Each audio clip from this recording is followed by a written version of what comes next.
हमारे चैनल में खुश आमदीद। चलिए शुरू करते हैं आज की कहानी। एक रोज कॉलेज से छुट्टी के बाद जब गेट से बाहर निकली तो गाड़ी को ड्राइवर समेत गायब पाया। सख्त खुफ्त हुई। मेरी आदत थी कि गेट से बाहर आते ही सीधे गाड़ी में जा बैठती और ड्राइवर की जरा सी ताखीर पर चरागता हो जाती। तभी इनलस बाबा हमेशा छुट्टी से 15 मिनट कबल ही कॉलेज के गेट पर पहुंच जाता था। आज मगर गाड़ी का नामो निशान तक न था। आध घंटे में कई बार गेट से बाहर झांका। इस तरह बार बार झांकने में सुबकी थी। तभी मेरे आंसू निकल पड़े। इसी लम्हे गाड़ी सामने से आती दिखाई दी। कार के अंदर बैठते ही मैं उनलस पर बरस पड़ी। कहाँ रह गए थे बाबा? कब की छुट्टी हो गई है? क्यों इतनी देर कर दी? मैं रूहानसी हो रही थी। शादाब बीबी, पीछे किसी वजह से ट्रैफिक ब्लॉक था, तभी दूसरे रास्ते से आना पड़ा। उधर भी रैलियां निकली हुई थी। बड़ी मुश्किल से पहुंचा हूं। दांत पीस कर मैं खामोश हो गई। अब क्या कहती? गुस्से से कंपटियां सुलग रही थी। पत्थर सी बनी बैठी थी। अपनी सोचों में गुम सामने सड़क पर कुछ दिखाई ना दे रहा था। अचानक गाड़ी को झटका लगा और बाबा ने ब्रेक लगाई तो टायरों से जोर की आवाज बुलंद हुई।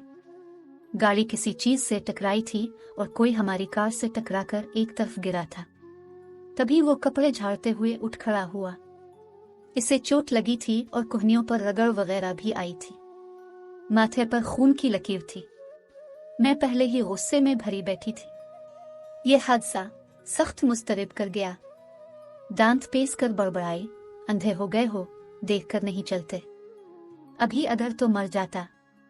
ड्राइवर बाबा ने चाहा कि गाड़ी से उतरकर उसको तसल्ली दे, खैरियत पूछे, मगर मुझे एक लम्हा यहाँ रुकना गवारा ना था। तब ही मैंने चीख कर कहा, इनलस बाबा, वो मरा नहीं है जो उतर रहे हो, गलती ऐसी की थी। ये कहकर मैंने खिड़की से सर निकालकर कहा, मरना हो तो कहीं और जाकर मरो। हमारी गाड़ी के सामने आकर मरने का ज्यादा शौक है किया। उनलस बाबा ने मेरे बिगड़ते मिजाज को देखकर गाड़ी तेज कर दी और इससे पहले कि सड़क पर 2-4 लोग इस नौजवान की हमदर्दी में इकट्ठे हो जाते, वो गाड़ी निकाल कर ले गया। मैं रास्ते में बड़बड़ाती जा रही थी। मुझे इस बात का जरा भी एहसास न था कि इस नौजवान को कितनी चोट लगी है। इसको वाकई चोट लगी थी, ड्राइवर बाबा ने बाद में बताया था। खैर, मैंने कोई असर नहीं लिया और अगले दिन तक मैं ये वाकया जहन से महव कर चुकी थी। कुछ दिन गुजरे के एक रोज जब अम्मा बाबा छत पर सो रहे थे, तकरीबन रात के 9-10 बजे फोन की घंटी बजी। मैंने कॉल सुनी। इस रोज अपने तो मुझे अगले जहां पहुंचाने की ठान ली थी और फिर मेरी खैरियत भी नहीं पूछी।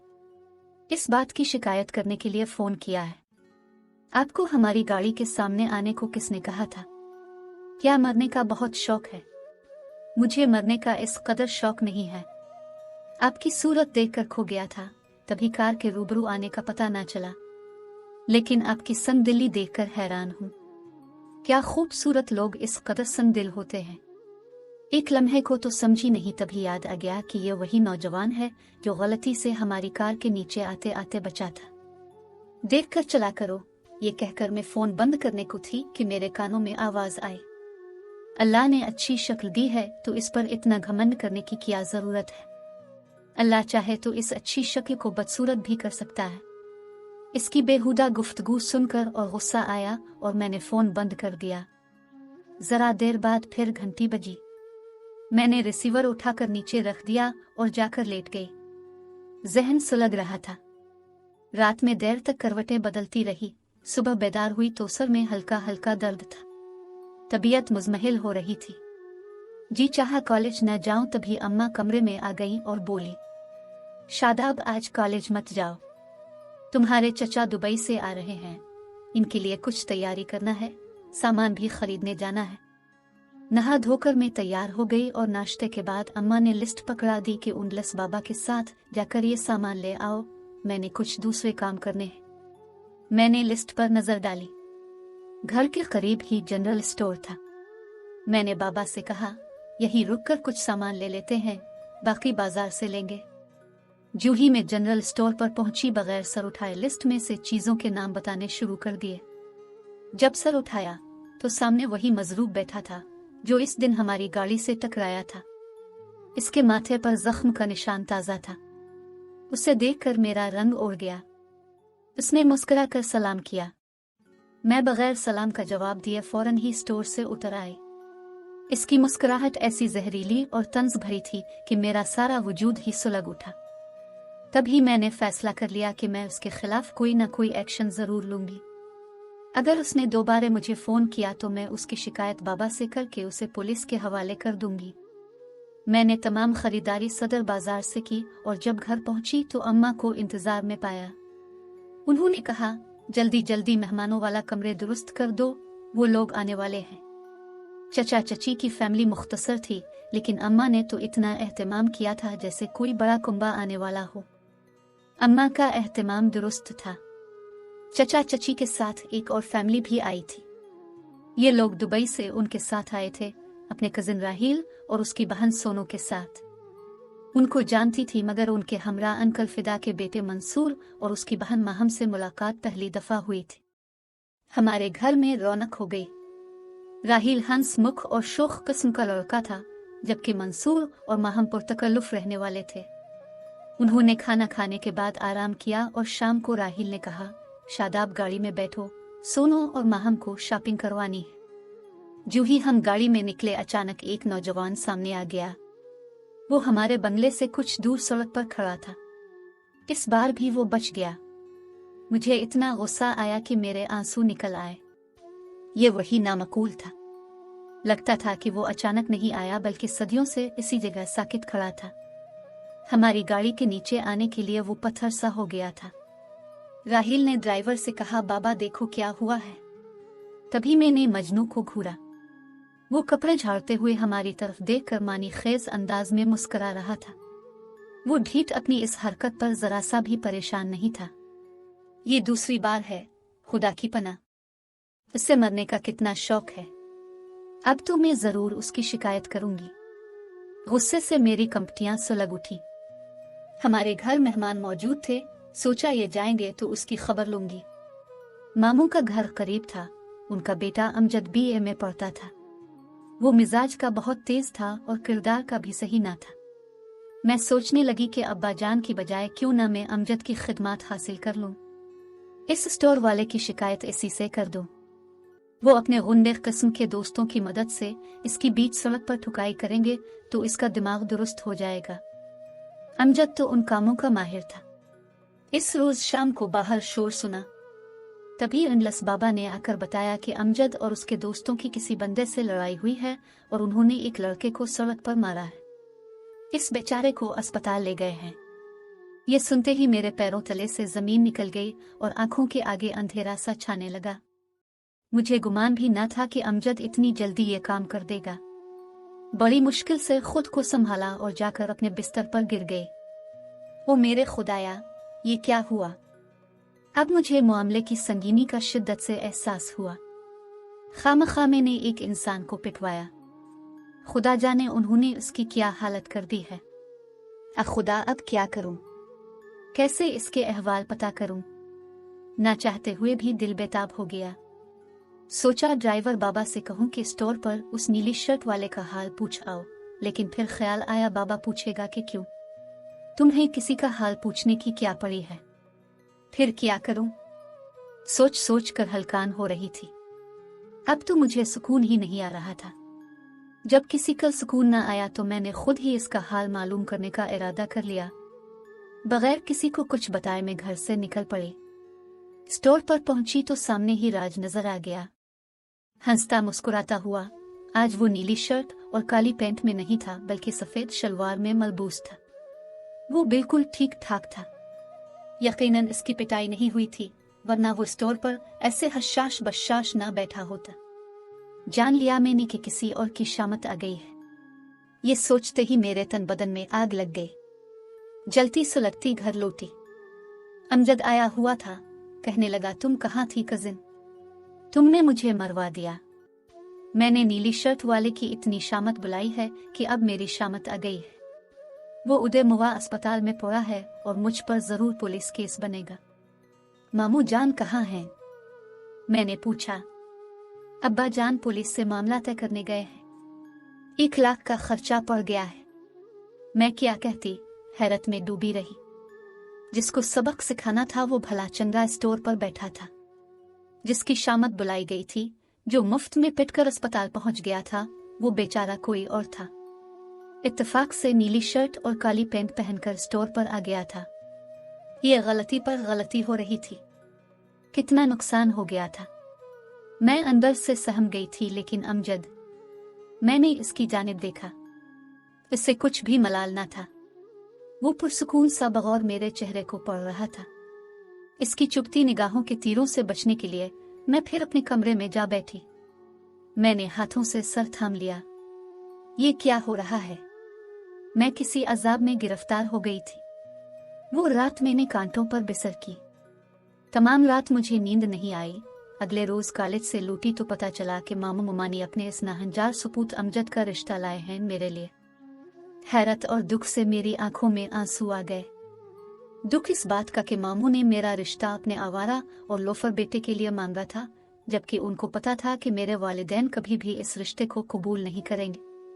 वालिदैन ने साफ इनकार कर दिया। इस पर अमजद ने धमकी भिजवाई कि मैं शादाब को बदनाम कर दूंगा, फिर देखना कौन इसको ब्याहने आता है। ये सुनकर अम्मा और बाबा खून का घूंट पी कर रह गए। ऐसे में एक बेटी के बाप को जो करना चाहिए उन्होंने वही किया।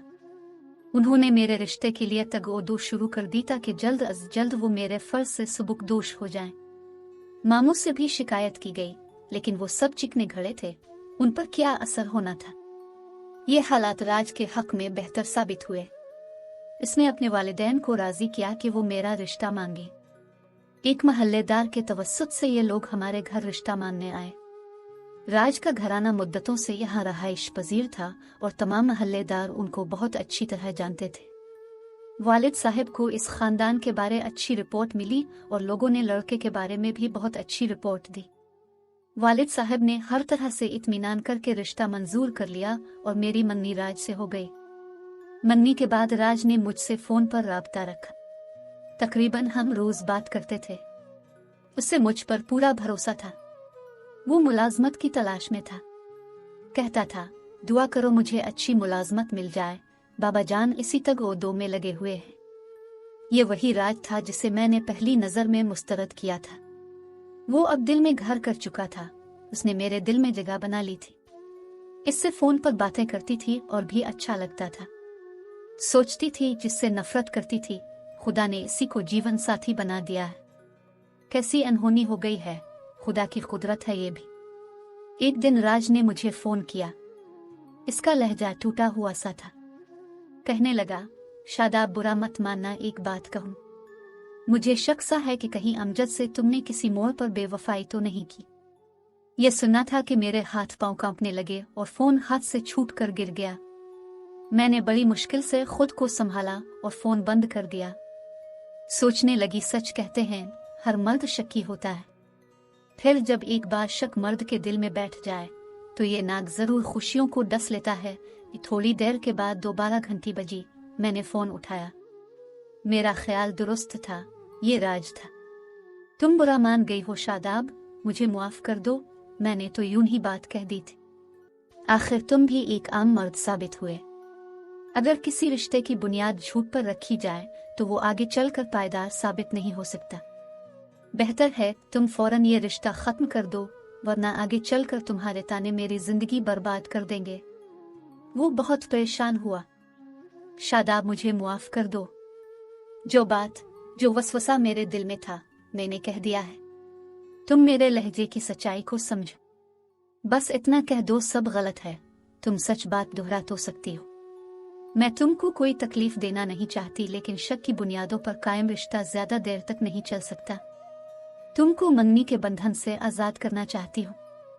ऐसा कहते हुए मैं रो रही थी, तभी मैंने फोन रख दिया। अपने कमरे में आकर खूब रोई। इस बात के तकरीबन आध घंटे बाद राज और उसके वालिदैन हमारे घर आ गए। इसके वालिदैन मुझसे अपने बेटे की जानिब से मुआफी मांगने आए थे। बुजुर्गों का भला किया कसूर, उनका मुआफी तलब करना मेरे लिए बड़ी बात थी। मैंने आंटी और अंकल से कहा, मुझे शर्मिंदा ना कीजिए। मैंने राज को मुआफ किया। इसी दिन उन्होंने मेरे वालिदैन से शादी की तारीख ले ली और दोनों घरों में शादी की तैयारियां होने लगी। हम चुपके चुपके तैयारियां कर रहे थे। मामू के घराने से किसी शरारत का खदशा था। खुदा ने हमें मिलाना था तो हमारी शादी का सुहाना दिन भी बखैर खूबी गुजर गया। मैं दुल्हन बनकर राज के घर आ गई।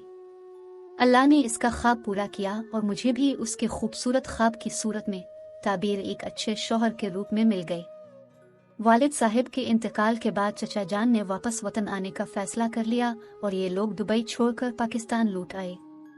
उन्होंने हमारे घर के नजदीक ही बंगला ले लिया। राहिल की अभी तक शादी न हुई थी। एक रोज अम्मा ने वजह पूछी तो चची के मुंह से बे-इख्तियार निकल गया कि दरअसल राहिल शादाब से शादी करना चाहता था। वो हमसे कहता रहा मगर हमसे कोताही हुई। हमने रिश्ता मानने में देर कर दी और शादाब की शादी राज से हो गई। इस वजह से राहिल ने अभी तक शादी नहीं की। वो कहता है शादाब जैसी लड़की मिलेगी तो शादी करूंगा। मैं तो लड़कियां देख देख हार बैठी हूँ, उससे कोई पसंद ही नहीं आती। भाभी तुम ही शादाब बेटी को कहो कि वो राहिल को समझाए। शायद इसके समझाने से ये शादी कर ले और हम उसकी खुशियां देख पाएं। हमें खबर न थी कि इसी वक्त राज आ जाएंगे और वो चची की बातें सुन लेंगे। मैंने मुड़कर देखा, उनके चेहरे का रंग बदला हुआ था और वो बेहिस लग रहे थे। मुझे चची की बातों पर नदामत हुई। मैंने आरज़ू की कि काश वो ये बातें न कहती। अगर कह दी थी तो काश के राज ने ना सुनी होती। इसके बाद वो मुझसे खींचे खींचे रहने लगे। मुझसे कुछ न कहा लेकिन मैं समझती थी कि उनके दिल में कांटा चुभ गया है जो खलिश बनकर उनको बेताब रखता है।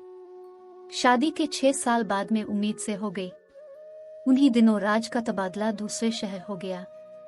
वो चले गए और मैं पैकिंग करने में मसरूफ हो गई क्योंकि सामान की पैकिंग के बाद मुझे भी उनके पास जाना था। पैकिंग करते हुए एक रोज मुझे चक्कर आया और मैं लेट गई। अम्मा को फोन किया कि मेरी तबीयत खराब हो गई है, अब आ जाएं और मुझे अस्पताल ले जाएं। उनके गुर्दे में तकलीफ थी। चची उनको अस्पताल ले गई और राहिल को मेरे पास भेज दिया कि तुम शादाब को अस्पताल ले आओ। इस वक्त राहिल के सिवा और कोई न था जो मेरी तरफ आता। राहिल ने इसी वक्त गाड़ी निकाली और मेरे पास आ गए। मैंने ढाल पड़ी थी, उसने सहारा देकर गाड़ी में बिठा दिया। अस्पताल में मुझको तिब्बी इमदाद और कुछ दवाएं देकर रुखसत कर दिया गया। जब हम घर वापस लौटे तो राज दरवाजे के बाहर इंतहाई इज़्तिराब के आलम में टहल रहे थे। मुझे राहिल की गाड़ी से उतरते देखा तो उनका चेहरा मुतगय्यर हो गया। मुझे तो चक्कर आ रहे थे और राहिल ने मुझे सहारा दिया हुआ था। मैंने शौहर को बताया कि राज अचानक मेरी तबीयत खराब हो गई। राहिल मुझे डॉक्टर के पास ले गए थे। राज ने इसे घर के अंदर आने का भी नहीं कहा, वो बाहर से ही खुदा हाफिज कहकर चला गया। जो ही हम घर में दाखिल हुए, राज ने मेरी तबीयत के बारे में भी न पूछा, बस मुझ पर बरस पड़े कि मुझे पहले ही शक था। अमजद ने ठीक कहा था कि तुम्हारी बीवी और राहिल आपस में शादी करना चाहते थे, मगर शादाब के वालिदैन ने उनकी आरज़ुओं को खाक में मिला दिया। ये सरासर झूठ था, मगर राज इस बात को मानने पर तैयार न थे। बोले कि आज मैंने अपनी आंखों से देख लिया है, मेरे जाते ही तुम अपने पसंदीदा कजिन के साथ घूमती फिरती हो। उनका मुंह देखती रह गई, समझ ना पा रही थी कि ये क्या कह रहे हैं, जबकि हमारे दरमियान सिरे से ऐसी कोई बात थी ही नहीं। मैंने अपने जीवन साथी को समझाने और यकीन दिलाने की बहुत कोशिश की कि उनकी गलत फहमी है। अपने शक पर अपने बच्चे को कुर्बान मत कर। उनकी समझ में कुछ ना आया। वो उम्मीद के इस फूल को भी अपना नाम देने पर राजी ना थे, और ये एक शरीफ और बेकसूर बीवी के लिए कितने बड़े सदमे की बात हो सकती थी जिसने अपने शौहर के सिवा किसी से कभी मोहब्बत ना की हो। वो मुझे तलाक की धमकियां देने लगे। तब अपनी निस्वानियत की तजलील पर मैंने खुद उनसे अलहदगी इख्तियार कर ली। मैंने सोचा जो शख्स मेरे बच्चे को अपना बच्चा तस्लीम करने पर तैयार नहीं, मुझे इसका साया भी अब इस बच्चे पर नहीं पड़ने देना चाहिए, और फिर मैंने ऐसा ही किया। आज राज अपने बेटे की सूरत देखने को तरसता होगा और मैं उसकी सूरत देखने को तरस रही हूँ। शायद इसे कभी गलती का एहसास हुआ हो। मेरे वालिद साहब ने काफी जायदाद छोड़ी थी, सो मुझे कभी माली परेशानी का सामना नहीं करना पड़ा। मगर मैं सोचती हूँ कि जिन औरतों के पास गुजर बिसर करने के वसाइल भी नहीं होते और उनके शौहर उनको महज शक की बुनियाद पर छोड़ देते हैं, उन पर क्या गुजरती होगी। नाजरीन, वीडियो अच्छी लगे तो लाइक करें, चैनल को सब्सक्राइब करें और दुआओं में याद रखिए। अल्लाह हाफिज।